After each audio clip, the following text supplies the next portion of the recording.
တက်ကြက်ကြီးအောင်မြတ်ဟာငယ်စဉ်ကတည်းကစိတ်မြန်တဲ့သူအမြဲတမ်းတက်ကြွလှုပ်ရှားပြီးတစ်ခုခုကိုအသေးအတန်လှုပ်ဆောင်နေမှကျေနပ်တတ်တဲ့သူတစ်ယောက်ပေါ့ဒါပေမဲ့ကရင်ပြည်နယ်ရဲ့မှောက်မိုက်ပြီးမိုးကျက်စရာကောင်းတဲ့တောနက်ထဲမှာခြုံခိုတိုက်ခိုက်ခံရပြီးတဲ့နောက်မှာတော့အဲ့ဒီတက်ကြွမှုတွေဟာဖျားနာနေသူတစ်ယောက်ရဲ့တုံ့ရည်မှုတွေအဖြစ်ပြောင်းလဲသွားခဲ့တယ်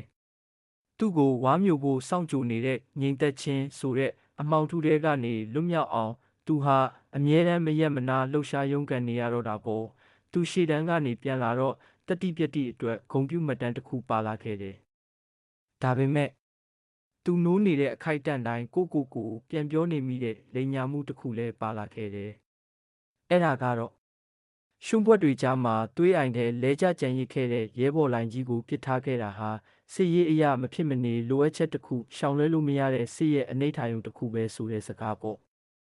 အဲ့ဒါဟာတိုက်ပွဲရဲ့ရုပ်တဲ့အခြေအနေကြောင့်ပါမဖြစ်နိုင်တဲ့ရွေးချယ်မှုတွေကြားကဆုံးဖြတ်ချက်တစ်ခုပါစစ်မြေပြင်ရဲ့ဝေဝါးမှုတွေထက်ဘာမှမပိုပါဘူးလို့သူစွတ်မိတ်ယုံကြည်နေမိတယ်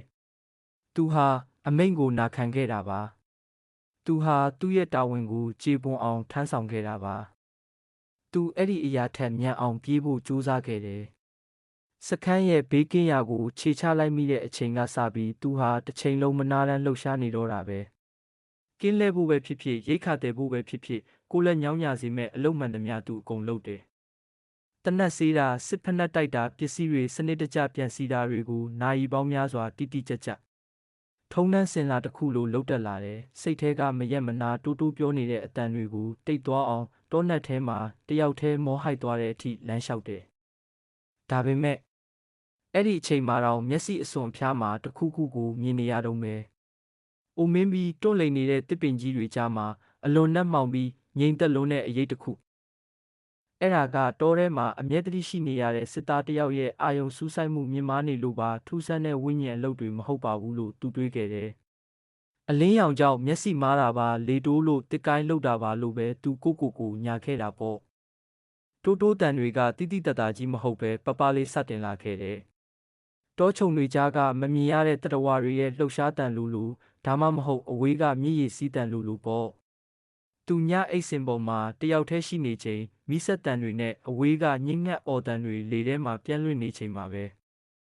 ရင်းနှီးနေသလိုရှိတဲ့အတန်တစ်ခုကအဲ့ဒီစူညံတန်တွေကိုထိုးဖောက်ထွက်ပေါ်လာပြီးသူ့နာမည်ကိုခေါ်လိုက်တယ်အောင်မြတ်သူလန့်ဖြတ်ပြီးကြီးလိုက်မိတယ်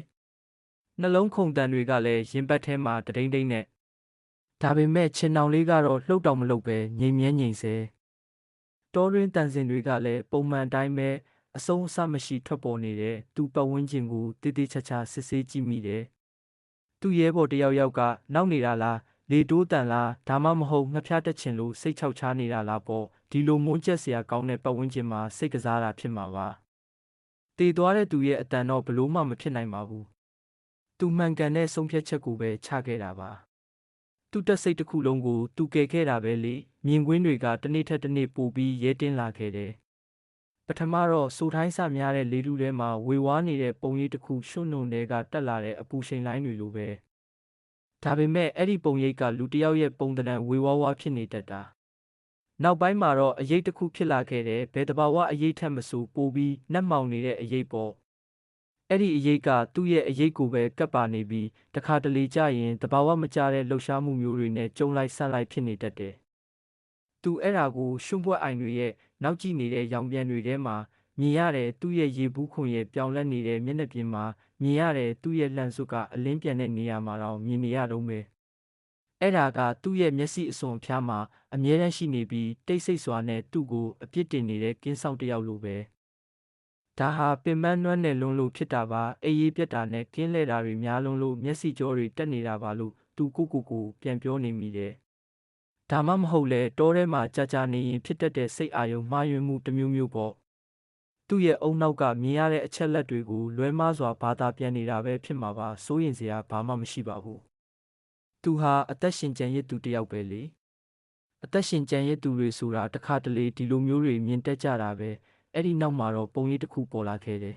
။အရင်ကထပ်ပိုပြီးတော့ရှင်းလင်းပြတ်သားလာတယ်။ဒါပေမဲ့တောနက်ထဲကမြူတူကြားမှာမြင်ရတဲ့ပုံသဏ္ဍာန်လိုပဲအလင်းပေါက်ဖြစ်နေတော့မယ်။အဲ့ဒါတက်သားလှိုင်ပဲ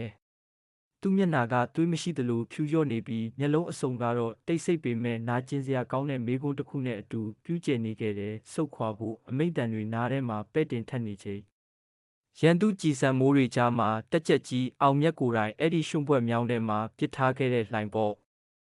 အဲ့ဒီပုံရိပ်ကကင်းလှည့်နေလုံးသူ့ဘေးနားမှာတဲထဲမှာဆိုရင်လဲထောက်တနေရမှာတခါတလေအိမ်မက်တွေရဲ့အစွန်းအဖျားမှာအထိမတ်တရက်နေတတ်တယ်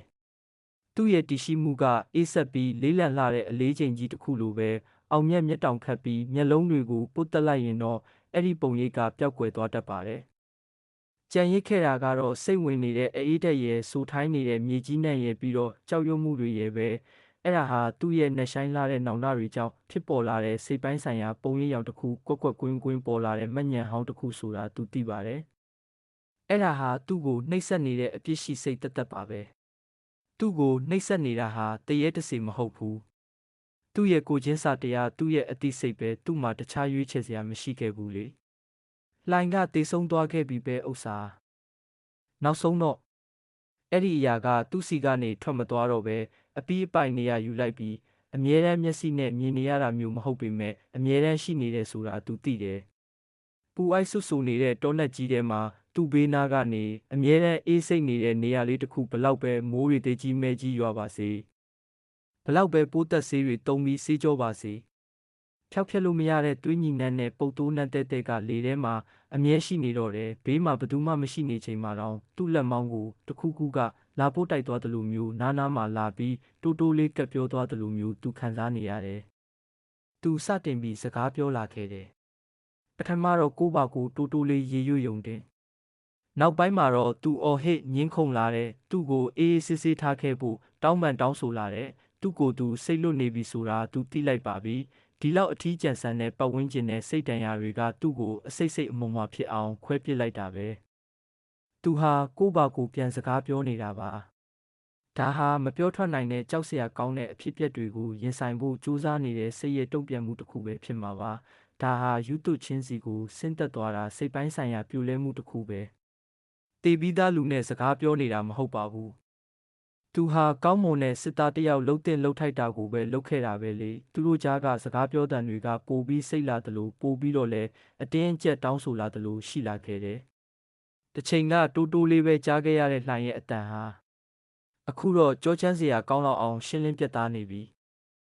လှိုင်ကသူတေဆုံးခဲ့ရတဲ့အချိန်တော်အတွင်းကနာကျင်မှုတွေကြောက်ရွံ့မှုတွေနဲ့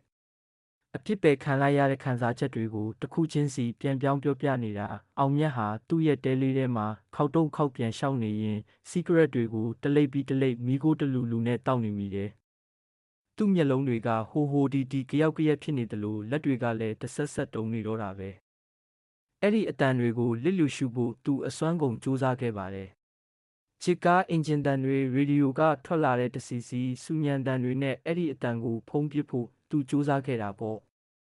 ဒါပေမဲ့လှိုင်ရဲ့အတန်ကတော့သူ့စိတ်ထဲမှာအမြဲရှိနေတော့မယ်အဲ့ဒါကသူ့ရဲ့စိတ်အာရုံထဲမှာဖယ်ထုတ်လို့မရအောင်စိတ်ဝင်နေတဲ့တရှိမှုကြီးတစ်ခုဖြစ်နေပြီဒါဟာဖေစတီလိုတိကြတဲ့ပြင်းထန်တဲ့စိတ်တန်ရာကြောင့်ဖြစ်တဲ့အကြားအာရုံမှားယွင်းမှုတစ်ခုပါပဲ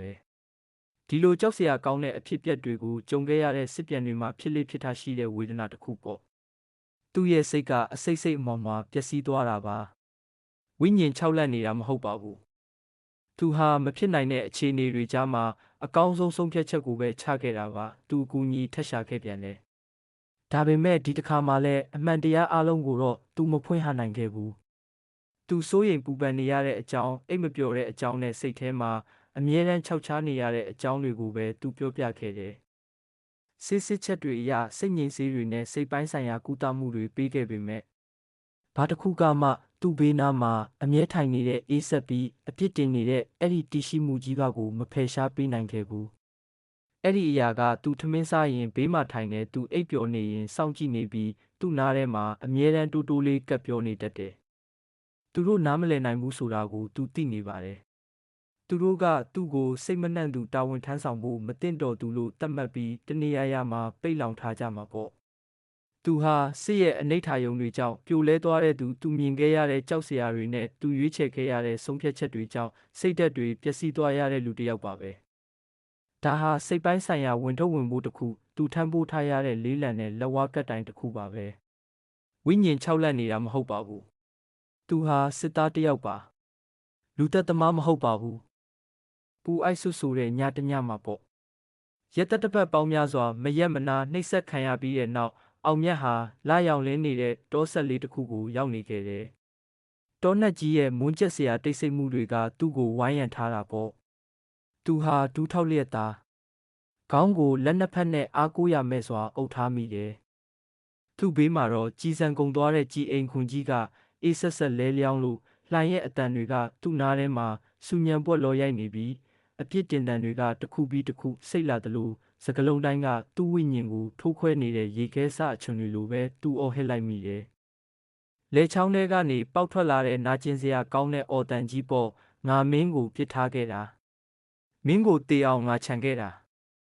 အားလုံးငါအဖြစ်တွေပါတစ်ချိန်ကရင်ထဲမှာပိတ်လောင်ထားခဲ့တဲ့စကလုံးတွေကအခုတော့အရှိန်အဟုန်နဲ့ပေါက်ကွဲထွက်လာခဲ့ပြီးဒါဟာအဖြစ်တွေကိုဝန်ခံလိုက်တာခွင့်လို့ဖို့အတွက်အသေးအတန်တောင်းပန်လိုက်တာပဲတောနတ်ကြီးကရုတ်တရက်တိတ်ကျသွားတယ်အေးစိတ်မှုတွေလည်းပျောက်ကွယ်သွားသလိုသွေးညီနက်နဲ့ပုတ်တိုးနတ်တွေလည်းလေထဲမှာမရှိတော့ဘူးသူမောကြည့်လိုက်မိတယ်လှိုင်ကိုမြင်ရနိုးအပြစ်တင်တန်တွေကိုကြားရနိုးနေပေါ့ဒါပေမဲ့ဘာမှမရှိတော့ဘူးသူ့ဘေးနားမှာဘာပုံရိပ်မှမရှိတော့သလိုလေတူးကလည်းငြိမ်သက်သွားခဲ့ပြီသူဟာနောက်ဆုံးမှာတော့ပြိုလဲသွားခဲ့ပါပြီယူသွချင်းစီကိုသူအရှုံးပေးလိုက်ရတာပေါ့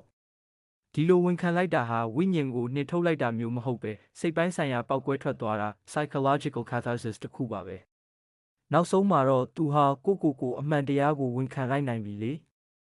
6လန့်ခံရတာထက်အဲ့ဒီနောက်ကလိုက်ပါလာတဲ့တိတ်ဆိတ်မှုကပိုပြီးကြောက်စရာကောင်းနေတယ်အောင်မြတ်ဟာစောင့်နေခဲ့တယ်တိုးတိုးတန်တွေအရေးတွေလှိုင်ရဲ့ပုံရိပ်တွေကိုသူစောင့်နေခဲ့ပေမဲ့ဘယ်တော့မှပေါ်မလာတော့ဘူးအဲ့ဒီတောဆက်လေးကတကယ်ကိုဟာလာဟင်းလင်းပဲ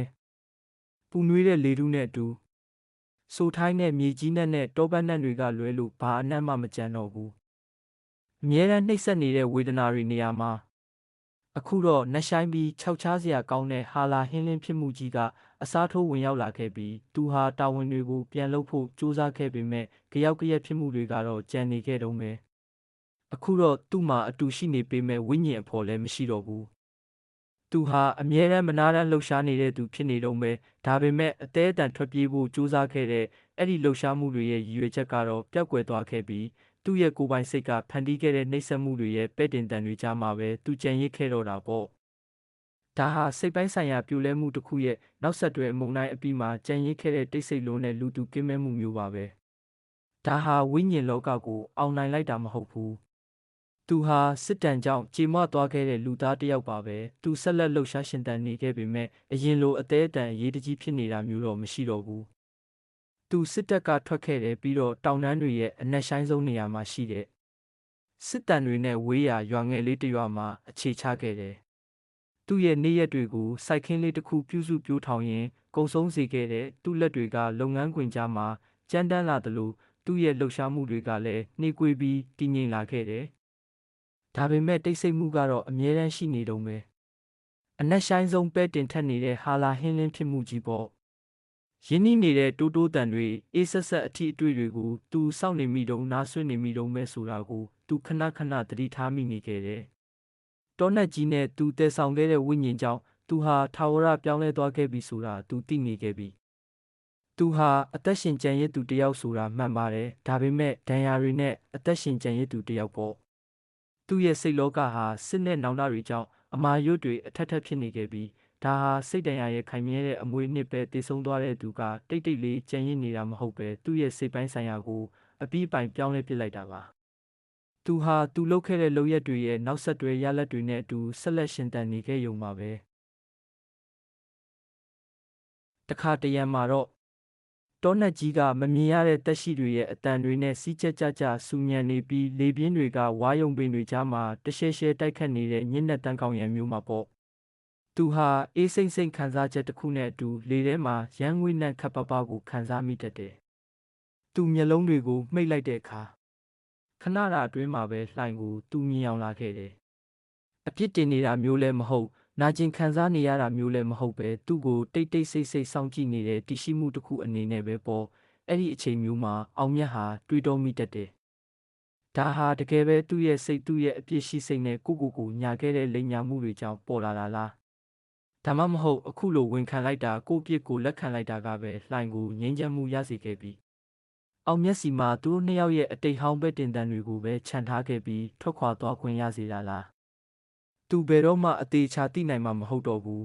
။အဲ့ဒါဟာနောက်ဆုံးမှာတော့အဆိုးရွားဆုံးနှိပ်စက်မှုတစ်ခုဖြစ်ကောင်းဖြစ်နိုင်ပါတယ်။ဘယ်တော့မှရှင်းရှင်းလင်းလင်းမရှိတာမရေရာတာတွေကပဲသူ့ကိုထာဝရခြောက်လန့်နေတော့မှာပါ။ဒါဟာသူ့ရဲ့ကိုယ်ပိုင်စိတ်ရဲ့စွမ်းအားနဲ့သူရင်ဆိုင်လိုက်ရတဲ့အမှန်တရားရဲ့သင်္ကေတတစ်ခုလား။ဒါမှမဟုတ်အခြားတစ်ခုလား။